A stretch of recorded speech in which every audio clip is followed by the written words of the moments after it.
સમાચાર વડોદરાથી મળી રહ્યા છે। રેસ્ટોરન્ટ સંચાલકોમાં ગભરાટનો માહોલ છે। કેન્દ્રના હાલના આદેશને લીધે કરવો પડી શકે મુશ્કેલીનો સામનો। અનેક રાજ્યોમાં હાલ કોમર્શિયલ એલપીજીની અછત, સમયસર કોમર્શિયલ ગેસ ન મળે તો ધંધા ઠપ થવાની ભીતિ છે। કોરોના સમય જેવી મુશ્કેલીની રેસ્ટોરન્ટ માલિકોને અત્યારે ચિંતા સતાવી રહી છે। તંત્ર યોગ્ય પગલાં લે તેવી ધંધાર્થીઓની છે માંગ।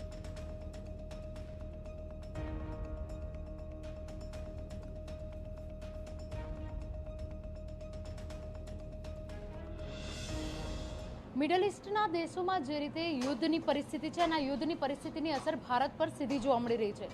એલપીજી માટે જે રીતે સરકાર દ્વારા નીતિ અને નિયમો નક્કી કરવામાં આવ્યા છે, 25 દિવસથી પહેલાં કોમર્શિયલ ગેસની બોટલ માટેની જે બુકિંગ છે તે નહીં કરાવી શકે। આ પ્રકારના નિર્ણયથી હોટલ રેસ્ટોરન્ટના જે માલિકો છે, સંચાલકો છે, તેઓને મુશ્કેલી વેઠવી પડે તે પ્રકારની સ્થિતિ ઊભી થઈ શકે છે।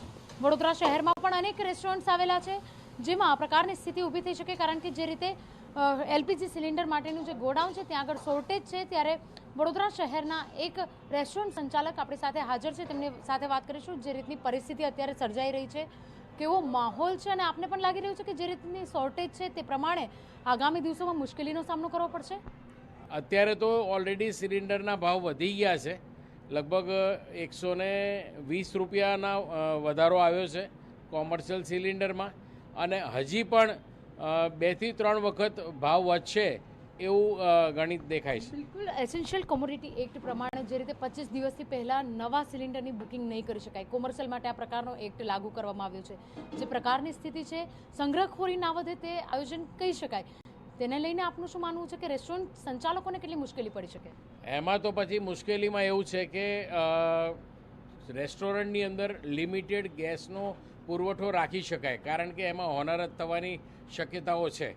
તો આવા સંજોગોની અંદર કેવી રીતે, હવે 15 દિવસ પહેલાં તો એમાં ખબર ના પડે કે બિઝનેસ કઈ રીતનો છે, એ પ્રમાણે જેવી રીતે જરૂરિયાત પડતી હોય એમ ગેસની બોટલો આપણે યુઝ કરતા હોઈએ છીએ અને મંગાવતા હોઈએ છીએ। હવે જો એમાં પણ જો આ લોકો બેન મૂકશે તો ખરેખર મને લાગે છે ત્યાં સુધી કોરોનામાં જેવી રીતે હોટલો બંધ થઈ ગઈ એવી રીતે આમાં પણ કદાચ હોટલો બંધ થઈ જવાની શક્યતાઓ છે। અત્યારના સિનારિયા પ્રમાણે રાજસ્થાન અને મહારાષ્ટ્રમાં તો આ પ્રકારની સ્થિતિ આવી જ ગઈ છે કે કેટલીક રેસ્ટોરન્ટો બંધ કરી દેવી પડી હોય। ગુજરાતમાં પણ આ સ્થિતિનો સામનો કરવો પડે એવું આપને લાગી રહ્યું છે?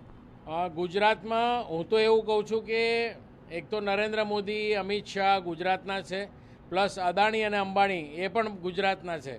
જો અને જ્યારે મોટાભાગની રિફાઇનરીઓ ગુજરાતમાં હોય અને ગુજરાતને તકલીફ પડે એવું મને લાગતું નથી, અને જો પડે તો એ ખોટું કહેવાય। બિલકુલ, તો જે પ્રકારની પરિસ્થિતિ છે ગુજરાતમાં તકલીફ ના પડવી જોઈએ તેવું હોટલ અને રેસ્ટોરન્ટ સંચાલકોની માગણી છે, કારણ કે જે રીતે રાજસ્થાન અને મહારાષ્ટ્રમાં અત્યારની પરિસ્થિતિ છે, બીજી તરફ એસેન્શિયલ કોમોડિટી એક્ટ પ્રમાણે 25 દિવસથી પહેલાં ગેસની બોટલ કોમર્શિયલ માટે બુક નહીં કરાવી શકે, આ પ્રકારના નિયમોને લઈને કેટલીક મુશ્કેલીઓ ઊભી થઈ શકે છે। તો હોટલ રેસ્ટોરન્ટના સંચાલકો એવી પણ માગણી કરી રહ્યા છે કે જે પ્રકારની પરિસ્થિતિ છે, પરિસ્થિતિને ધ્યાનમાં રાખીને યોગ્ય નિર્ણય લેવામાં આવે ને જેના કારણે નાગરિકોએ પરેશાન ના થવું પડે। કેમેરા પર્સન રોહિત ગોલ સાથે અંજલિ ઓઝા, TV9 વડોદરા। અને સમાચારમાં